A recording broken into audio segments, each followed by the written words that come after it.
আমরা Bandel Vidyamandir first semester 24 class 11 এর জন্য একটা কস্ট অ্যান্ড ট্যাক্সের কোশ্চেনকে সমাধান করতে বসেছি। দেখা যাক সেখানে ফার্স্ট কোশ্চেনগুলো কি আছে। কোশ্চেনগুলো ইংলিশে আছে, আমরা কোনো কোনো সময় তার ইংলিশের সঙ্গে বাংলায় আছে, আমরা সেটাকে ইংলিশে কনভার্ট করে বলবো। ফার্স্ট হচ্ছে what is the basic objective of cost accounting, fine. Cost control one thing. আমরা কি জানি বেসিক অ্যাকাউন্টিং এর আমরা জানি দুখানা মাত্র উদ্দেশ্য থাকে, বেসিক উদ্দেশ্য দুটো। একটা হচ্ছে কস্ট অ্যাসার্টেনমেন্ট, কস্ট অ্যাসার্টেনমেন্ট আর cost control, cost ascertainment and cost control. আর 2 নম্বর কি বললাম, কস্ট। তাহলে এই দুটোর মধ্যে যেটা থাকবে সেটা লিখবো। মুশকিল হচ্ছে কস্ট অ্যাসার্টেনমেন্টটা একটাতেও দেয়নি, বাট কস্ট কন্ট্রোল দেওয়া আছে, তাই এটা আনসার হলো। কথা বোঝা গেল কি না গেল? মানে আমরা কি করে বোঝা যাচ্ছে, বেসিক অবজেক্টিভ কিন্তু আর ফার্স্ট হচ্ছে কি ব্যয় নির্ধারণ করো, আর কি ছিল ব্যয় নিয়ন্ত্রণ করো। তো ব্যয় নিয়ন্ত্রণও দিয়েছে, আবার ব্যয় হ্রাসও দিয়েছে, তাহলে এই দুটোর মধ্যে তফাৎ কি বলবো না। কস্ট কন্ট্রোল মানে হচ্ছে যে তোমার মনে করো যাক আমরা 1 প্লেট বিরিয়ানি বানানোর জন্য আমরা মনে করলাম যে ওটার দাম হওয়া উচিত 60 টাকা। আমি যেন 60 টাকার খরচা 60 টাকাতেই রাখতে পারি, তাহলে হলো কস্ট কন্ট্রোল। আর কস্ট রিডাকশন মানে হচ্ছে ভাই 60 টাকায় করবো না, আমাকে কমিয়ে 50 করতে হবে, 40 টাকা করতে হবে, তাকে বলে কস্ট কন্ট্রোল, কস্ট রিডাকশন। বুঝে গেছে? নিচের কোনটি পরিষেবা পরিবাহী কেন্দ্র, মানে হচ্ছে সার্ভিস, এর ইংলিশটা কি বললাম, সার্ভিস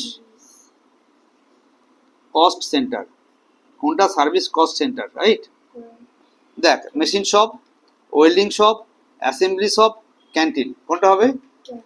ক্যান্টিন, একদম কারেক্ট, রাইট।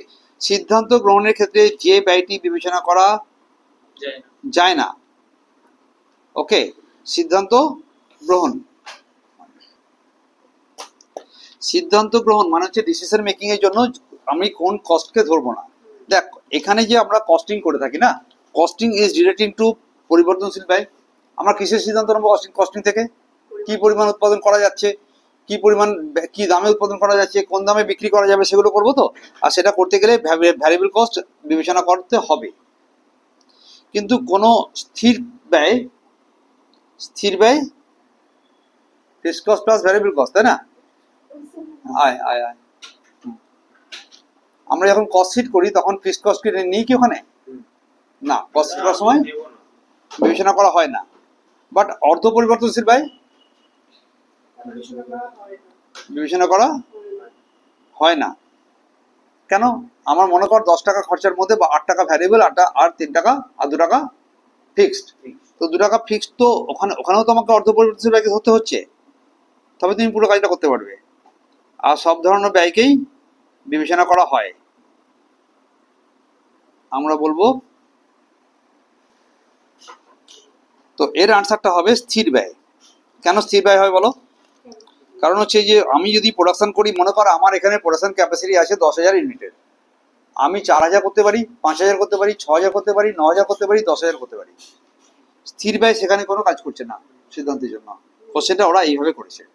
চলো, অনুদান থেকে স্থির ব্যয় বাদ দিলে কি পাওয়া যাবে? অনুদান মানে হচ্ছে কন্ট্রিবিউশন, রাইট? কন্ট্রিবিউশন মানে হচ্ছে sales minus variable cost, right?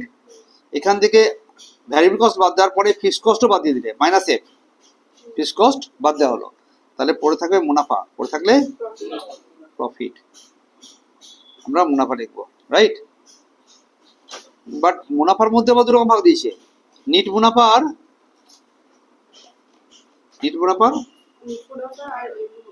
একদম না, তুমি গ্রস মুনাফা লিখবে, মোট মুনাফা লিখবে, এটা ভুল হলো। হ্যাঁ, মুখ্য ব্যয়ের সঙ্গে উপরিব্যয়কে যোগ করলে, মুখ্য ব্যয় মানে কি? Prime cost. মুখ্য মানে ইংলিশে কি বলো? Prime cost. এর সঙ্গে তুমি কি করলে? ওভারহেড গুলোকে যোগ করলে। কটা ওভারহেড ব্যয় হয়েছিল বলো? কোনটা উৎপাদন, ফ্যাক্টরি ওভারহেড, অ্যাডমিন ওভারহেড, 3টে ওভারহেড যোগ করতে বলছে। সব যোগ হয়ে যাওয়ার পরে তোমার কোনটা পড়ে থাকবে বলো? সব ওভারহেড যোগ করেছো কিন্তু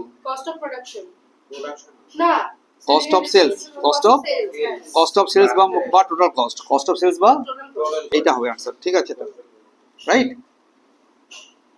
যদি তোমাকে কোশ্চেন পরীক্ষা দিত যে প্রাইম কস্টের সঙ্গে ইয়ে ফ্যাক্টরি কস্ট যোগ করলে কি, ফ্যাক্টরি ওভারহেড যোগ করলে কি পাওয়া যাবে? তাহলে লিখে দেবো ওয়ার্কস কস্ট কনসেপ্টটা, রাইট? বললো যে কস্ট অফ গুড সোল্ড এর সঙ্গে, কস্ট অফ গুড সোল্ড এর সঙ্গে সেলিং এন্ড ডিস্ট্রিবিউশন ওভারহেড যোগ করলে কি পাওয়া যাবে? তখন কি আনসার দিব? Cost of sales. এটাই এটাই যেটা করলাম। কথা বোঝা গেছে একদম? আচ্ছা, factory overhead and admin overhead এই দুটো যোগ করার পরে কি পাওয়া যায়? কস্ট অফ প্রোডাকশন, সিওপি, মনে আছে? এখান থেকে বলছে নিচের তথ্যগুলি থেকে প্রফিট পার ইউনিট বার করো। কি বলেছে? পার ইউনিটে প্রফিট। ভাই আমি সেলস করেছি কত এখানে? Sales is 10,000, 10 lakh. Sales is 10 lakh. ঠিক দেখা যাচ্ছে এখানে? খেয়াল রাখবি কিন্তু, আগেটা দেখিস কেন মনে নেই আমার। 10 লাখ টাকা। এখানে এখানে দেখা গেল যে কস্ট অফ সেলস আছে 8,95,000, তাই 10 লাখ থেকে তুমি 8,95,000 মাইনাস করে দিলে, কস্ট অফ সেলস মাইনাস করলে প্রফিট থাকবে 1,05,000 টাকা। তোমার কাছে ইউনিট কত ছিল? 10,000, রাইট? তাহলে আনসার কত হলো? 10.50, এই আনসার, রাইট? এগোচ্ছি আবার পরেরটা। এরা বলছে কস্ট অফ প্রোডাকশন 18,000 ইউনিট, যেখানে যেখানে মোট ব্যয় হয়েছে কত? 4,50,000। ক্লোজিং স্টক আছে 3,000 ইউনিট, তার ভ্যালুয়েশন বলে দেয়নি। ওপেনিং স্টক আছে ফিনিশ গুডসের 2,000 ইউনিট, তার ভ্যালুয়েশন বলা আছে 2,24,000 টাকা। তোমাকে সিওজিএস বা কস্ট অফ গুডস বার করতে বলেছে। তখন আমি একটা ফরম্যাটে যাব, যেটা আমাদের original cost sheet format, right? সেটা পড়লে মনে মনে ঠিকঠাক শান্তি করে বোঝা যাবে। ধর যাক ইউনিট কলম ছিল, একটা টোটাল কলম ছিল, একটা পার ইউনিট কলম ছিল, রাইট? আমার কাছে কস্ট অফ প্রোডাকশন ছিল 18,000 ইউনিট, প্রোডাকশন হচ্ছে 4,50,000 টাকা দিয়ে, তাহলে পার ইউনিট ভাগ করে পেলাম 25 টাকা করে, রাইট? এখানে অ্যাড ওপেনিং এফজি করা হয়, লেস ক্লোজিং এফজি করা হবে। অ্যাড ওপেনিং এফজিতে 2 লাখের জন্য 2,000-এর জন্য দাম আছে 24,000 টাকা, যোগ করলাম 20,000 ইউনিটের জন্য 4,74,000 টাকা হলো, রাইট? এখান থেকে লেস ক্লোজিং এফজি করবো 3,000 ইউনিট, কিন্তু এর দাম দিয়ে যায়নি। তখন আমি এই যে দামটা বার করে রেখেছি প্রোডাকশন, সেটা দিয়ে 3,000-কে গুণ করে উত্তর পেলাম 75,000 টাকা।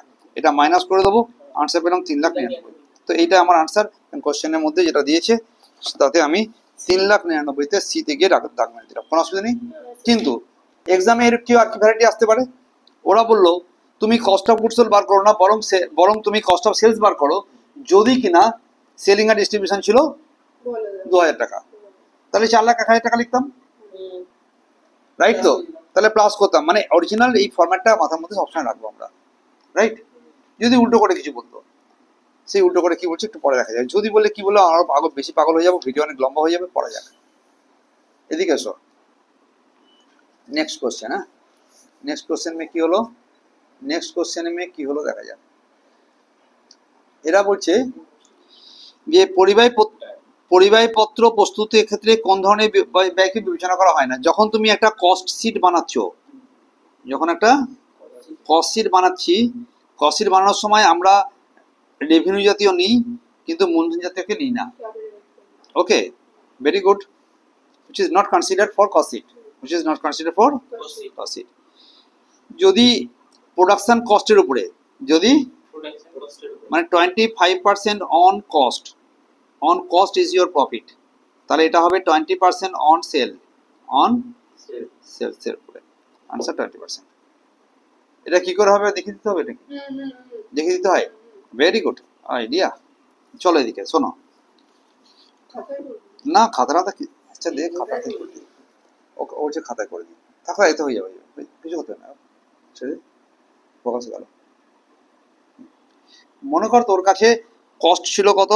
100, বলেছে 25% অন কস্ট, তাহলে প্রফিট কত হবে? 25। তাহলে সেলিং প্রাইস কত হবে? 125। তাহলে 125 যখন সেলিং প্রাইস, তখন প্রফিট কত? 25, রাইট? ঠিক আছে, তাহলে একে কত হবে, আর 100 কত হবে? এটা কাটলে কত হবে? 5। 5কে 100 দিয়ে ভাগ, 100কে 5 দিয়ে ভাগ করলে 20%। এটা মুখস্থ রাখবে, 25% হলে 20% হবে, রাইট? আর এবারে পরীক্ষাতে অন্যরকম দিল, এবারে বললো 25% নয়, যদি কস্ট প্রাইসের উপর এটা হলো না, বলি শোন পরেরটা। এটা বলছে ফিল ইন দ্য গ্যাপস। একটি কম্পোজিট ইউনিট বলো, কি ইউনিট বললো? কম্পোজিট ইউনিটের নাম বলো। কম্পোজিট ইউনিট, টন তো সিঙ্গেল ইউনিট, টন কিলোমিটার হবে কম্পোজিট ইউনিট, কোনো সমস্যা নেই। মুছে দাও, this is my composite unit, right. বলেছে আসবাবপত্র তৈরি করা হচ্ছে, মানে ফার্নিচার তৈরির ক্ষেত্রে কাঠ হলো একটা ডাইরেক্ট মেটেরিয়াল, এটা হচ্ছে ডাইরেক্ট, সোজা প্রশ্ন। Total cost is equal to dash plus selling and distribution overhead, বলো। কস্ট অফ গুড সোল্ড, এইটা সি আনসার হবে। হ্যাঁ, cost of good sold, cost of good sold, তাহলে সি হবে আনসার। কত হবে? সি প্লাস একটু আগে বলেছেন অলওয়েজ অলওয়েজ ওই যে ফরম্যাটটা আছে না আমাদের, ওইটা ফলো করে যেতে হবে। ওখান থেকে 4-5টা কোশ্চেন পাবো পরীক্ষাতে, অনেক অনেক, এবং কোনো সময় গ্যাপ কোশ্চেন করবে। মানে যদি প্রাইম কস্ট হয়েছে এত, যদি মেটেরিয়াল এত লেগেছে, রাইট, তাহলে ওয়েজেস বলো যেখানে ডাইরেক্ট এক্সপেন্স নেই, তাহলে প্রাইম কস্ট থেকে আমি মেটেরিয়াল মাইনাস করবো। এসো, prime cost is equal to direct material plus direct labour plus কোনটা? 1 নম্বর ইনডাইরেক্ট মেটেরিয়াল কস্ট, আদার ডাইরেক্ট কস্ট, আদার ইনডাইরেক্ট কস্ট, আর ইনডাইরেক্ট লেবার। কোনটা হবে বলো? ডাইরেক্ট, যেখানে এটা ডাইরেক্ট এক্সপেন্সেস, আমাদের ভাষাতে ডাইরেক্ট এক্সপেন্সেস বলি আমরা পরীক্ষাতে। আমরা কি বলি বলো?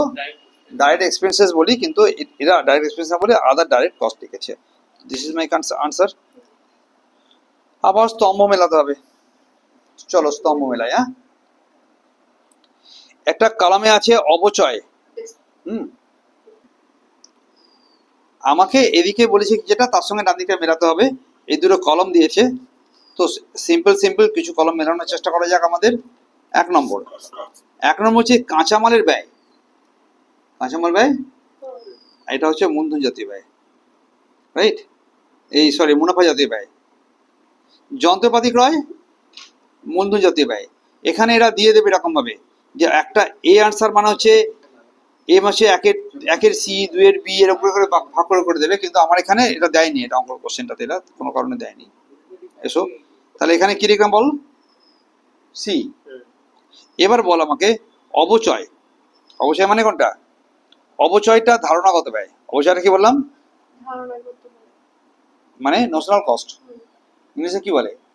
এই নোশনাল কস্ট আর এই আরোপিত ব্যয় মানে কি? Employed cost.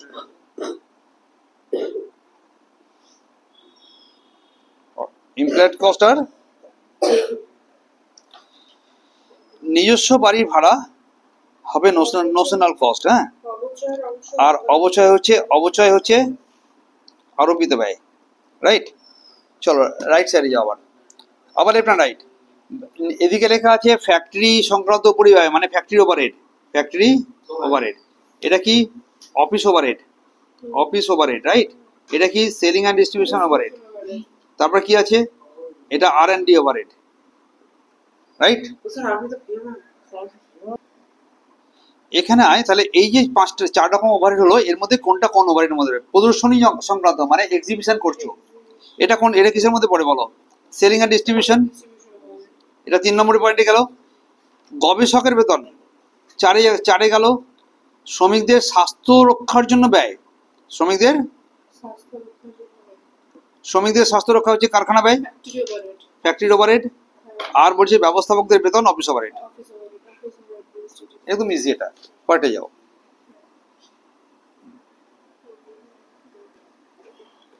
পরের কোশ্চেনটা যাও।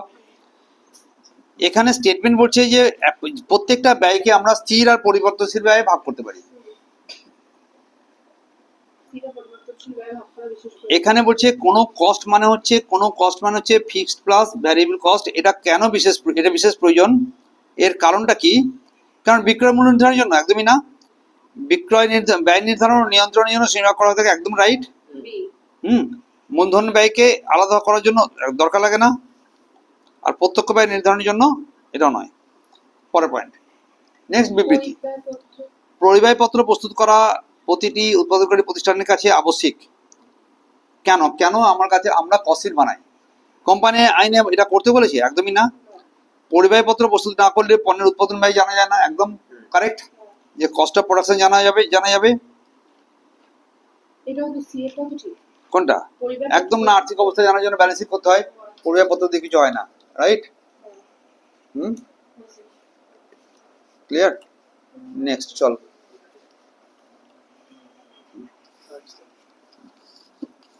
কোথায় গেল এটা? এটা হবে বি হবে নেক্সট। হুম, বি হবে এটা হ্যাঁ এটা বলেছিলাম একটু আগে বোধহয় আমি। আচ্ছা, উৎপাদিত পণ্যের প্রতি একক ব্যয় পরিবাহীপত্র প্রস্তুত থেকে জানা যায়, হ্যাঁ ঠিক রাইট? হ্যাঁ মানে আমরা পার ইউনিট কস্ট জানতে পারি, রাইট? এটা রাইট, এটা ঠিক হলো।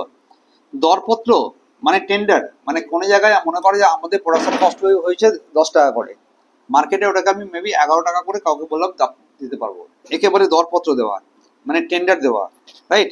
এই দুটো কারেক্ট। মোট ব্যয় জানা যায় না, ভুল কথাবার্তা। প্রত্যক্ষ প্রত্যক্ষ ব্যয় অন্তর্ভুক্ত করা হয়, একদম ভুল। অনলি ডাইরেক্ট কি ইনডাইরেক্ট খরচা নেওয়া হয়, তো এটা রং, এটা রং। বি বি হবে আনসার, বি আনসার হবে। পরিবারপত্রের উদ্দেশ্য পরিবাহীপত্রের উদ্দেশ্য হলো, কি উদ্দেশ্য হলো? এটা ডি এর হবে স্যার সঠিক দাম একটা হচ্ছে ব্যয় নির্ধারণ, হ্যাঁ ব্যান তিনটে সঠিক এটা একটা ভুল। একদম ব্যয় নির্ধারণ, ঠিক এটা, রাইট? হ্যাঁ ব্যয় নিয়ন্ত্রণ, একদম ঠিক।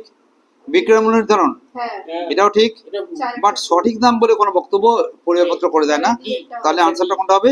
ডি। আনসার হবে কোনটা? ডি ডি আনসার হবে, রাইট? সরি কষ্ট নিতে না তো হুম তাই করবো। ডান। হ্যাঁ তাহলে এই হলো 40টা, এই 20টা কোশ্চেন। এই 20টা কোশ্চেন কি শেষ হলো বলো? কস্টিং শেষ, কস্টিং এন্ডস, রাইট? এই ভিডিওটা এইটুকুই।